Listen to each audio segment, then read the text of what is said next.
பொதுவாகவே இந்த ஆண்டு குரு வந்து ராஜாவா வர்றார். ம். அதனால நிறைய மாற்றங்கள் இருக்கும். அதே மாதிரி கடகத்துல வந்து குரு உச்சம் பெற போகிறார். ம். 12 வருடங்களுக்கு ஒரு முறை குரு உச்சம் பெறுறதுங்கிறது மிக அபூர்வம். ஆகவே இந்த காலகட்டத்துல சனியும் செவ்வாயும் ஒரு வீட்டில் இருக்காங்க.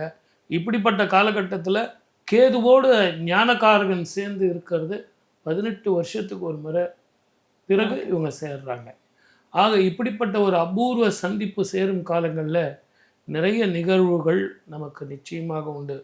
நீரினால், நெருப்பினால், இயற்கை அழிவுகளால், பொருளாதார பிரச்சனைகளால் தங்கம் விலை ஏறத்தான் செய்யும். தங்கத்தினுடைய விலையோடு சேர்ந்து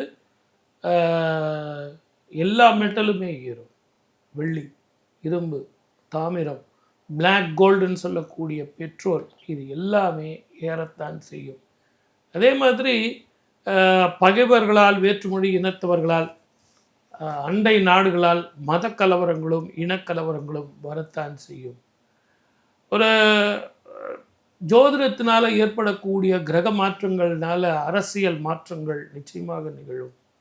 பெரிய பெரிய மாற்றங்கள் வரும் அப்படின்றத நம்ம நிறைய எதிர்பார்க்கலாம். மூத்த தலைவர்கள் அரசியல்வாதிகளுக்கு பயணத்தில் மிக கவனமாக இருக்க வேண்டும், ஆரோக்கியத்தில் கவனமாக இருக்க வேண்டும். இதில் வந்து நம்ம இந்தியாவை மட்டுமல்ல உலகத் தலைவர்கள் அனைவருமே மிக கவனமாக இருக்க வேண்டிய காலம்.